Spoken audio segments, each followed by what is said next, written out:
दोस्तों, अमेरिकी राष्ट्रपति डोनाल्ड ट्रंप का आदेश मिलते ही यूएस एयरफोर्स ने ईरान पर एक इनडायरेक्ट हमला बोल दिया है। लेकिन ईरान पर हुए इस हमले के बाद क्या भारत की जो मेजर इन्वेस्टमेंट है ईरान के अंदर वो फंस जाएगी, क्योंकि भारत की ये बहुत ही स्ट्रेटेजिक इन्वेस्टमेंट है। आप जानते हैं कि ईरान के चाबहार पोर्ट में भारत ने बहुत मोटा पैसा लगा रखा है और भारत का ये प्रोजेक्ट न सिर्फ भारत के लिए बिजनेस पर्सपेक्टिव से अच्छा है, बल्कि यहाँ से बैठे बैठे हम पाकिस्तान पर नजर रख सकते हैं। लेकिन पैरेलली पाकिस्तान के अंदर हुई ट्रेन हाईजैकिंग की घटना पर यूएन और स्पेशली अमेरिका भी पाकिस्तान का सपोर्ट करता हुआ पाया गया है। और इन सबसे हटके एक जरूरी बात कि ईरान पर हुए इस इनडायरेक्ट हमले से एक तरफ भारत को फायदा तो दूसरी तरफ भारत को नुकसान हो सकता है। आइए समझते हैं आज के इस वीडियो में सब कुछ कि यूएस एयरफोर्स को आखिर ट्रंप ने इतने जल्दी इस चीज के आदेश क्यों दे दिए। यदि आपको हमारा काम पसंद आए तो वीडियो को लाइक और चैनल को सब्सक्राइब जरूर कीजिएगा। दोस्तों, एक खबर आज सुबह ही सामने निकल के आई है जब पता चला कि ट्रंप ने अपनी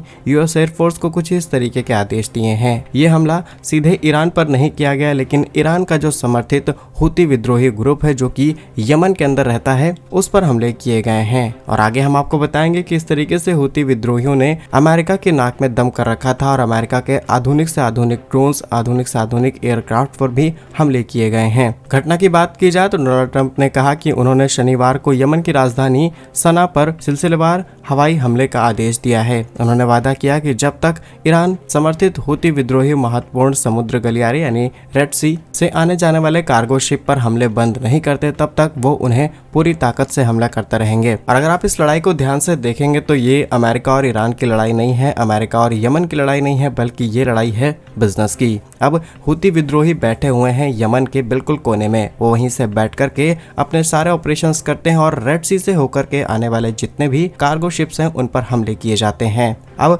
अप्रॉक्सीमेटली यहाँ से ग्लोबल ट्रेड का 12 से 15% किया जाता है और इसे बढ़ा करके 30% तक ले जाया जाएगा। और यही एक इकलौता और शॉर्टेस्ट रूट है जहाँ पर करीब करीब 19,000 वेसल्स कनेक्ट करते हैं, ट्रैवल करते हुए कनेक्ट करते हैं Indian Ocean and Mediterranean Sea को। Route important oil and gas के लिए भी हो जाता है क्योंकि यहाँ से ग्लोबल ऑयल का करीब 12% और LNG का करीब 8% हिस्सा ट्रेड किया जाता है। और ट्रंप के खुरपेची को आप अच्छे से जानते हैं कि वो पूरी तरीके से बिजनेस करना चाहते हैं। अमेरिका खुद अपने ऑयल एंड गैस को मार्केट में रिलीज करने वाला है, जिसकी वजह से ना सिर्फ ग्लोबल प्राइस ड्रॉप होंगे बल्कि अमेरिका फोर्स करेगा उन देशों को जो तेल और गैस खरीदते हैं ताकि अमेरिका और ज्यादा पैसा कमा सके। अब ज्यादा पैसा कमाने के लिए आपको चाहिए एक शॉर्ट रूट जहां से आप सस्ते दामों पर दूसरे देशों को ये एनर्जी सप्लाई कर पाए। So that is very strong strategy जिसको लेकर के ट्रंप ने बहुत पहले ही अनाउंसमेंट की थी, लेकिन उस पर किसी ने ध्यान नहीं दिया। और अब फाइनली यूएस एयरफोर्स की तरफ से यमन के कई जगहों पर एयर स्ट्राइक करते हुए करीब 13 लोगों को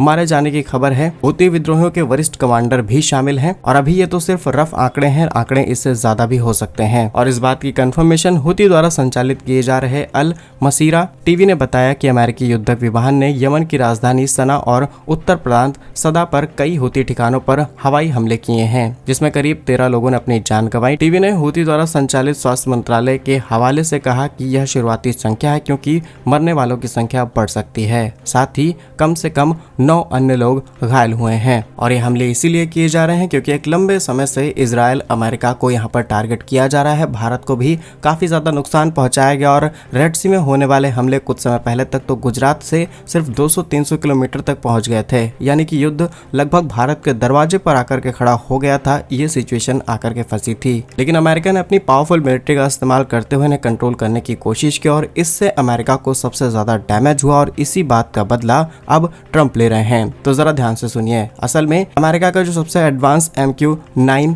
रीपर ड्रोन है जो कि भारत भी खरीद रहा है कई अरब डॉलर से, इसके ऊपर लगातार हुती विद्रोहियों ने हमले किए हैं और कई ऐसे ड्रोन्स पूरी तरीके से बर्बाद किए गए। अब बिलियंस ऑफ डॉलर की लागत से बनाए गए ये ड्रोन्स किसी काम के नहीं रहे। डेटा की बात की जाए तो दिसंबर 2024 में हुती विद्रोहियों ने अल बायदा प्रांत में एक अमेरिकी MQ-9 रीपर ड्रोन को मार गिराया। जनवरी 2025 में ही एक ड्रोन को पूरी तरीके से नष्ट किया गया और इसी तरीके से सितंबर 2024 में भी एक ड्रोन को पूरी तरीके से बर्बाद किया। इसी के साथ अमेरिका के युद्धपोतों पर भी हमले किए गए। अगस्त 2024 हुतियों ने USS कोल और USS लबून पर हमले का दावा किया, लेकिन अमेरिकी अधिकारियों ने इसे नकार दिया, लेकिन कुछ हद तक डैमेज हमें देखने को मिला। इसके अलावा सितंबर दिसंबर 2024 में हुतियों ने फिर ऐसा ही हमला किया और लगातार साल 2023 और 24 जब अमेरिका ने इजराइल का खुल करके सपोर्ट किया तो ईरान के सपोर्ट से पल रहा यमन के अंदर हुती ग्रुप, जिसे डायरेक्टली ईरान न सिर्फ फंडिंग करता है बल्कि हथियार भी सौंपता है, उनका इस्तेमाल करते हुए उन्होंने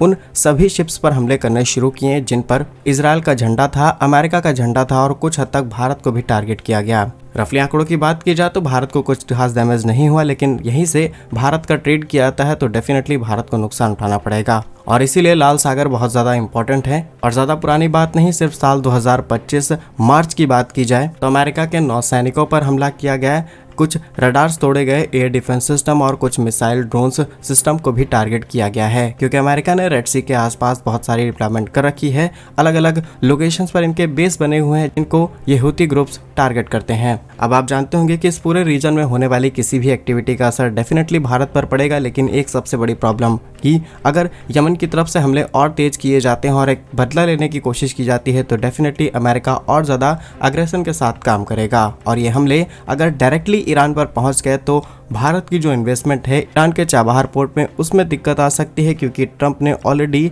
चाबहार पोर्ट को लेकर के कई ऐसे सिग्नल्स और कई ऐसी स्पीचेस दी हैं जिससे लगता है कि ये फ्यूचर में कुछ बड़े डिसीजंस ले सकते हैं। जैसा कि शुरुआत में हमने आपको बताया कि वो इन्वेस्टमेंट ना सिर्फ इकोनॉमिक पर्सपेक्टिव से भारत के लिए इंपॉर्टेंट है बट वहां से हम पाकिस्तान पर नजर रख सकते हैं। बाकी अमेरिका के इस हमले पर आप क्या सोचते हैं कमेंट्स में जरूर बताइए। भारत के ऐसे ही वीडियोस पाने के लिए वीडियो को लाइक, चैनल को सब्सक्राइब जरूर कीजिए। वंदे मातरम, भारत माता की जय।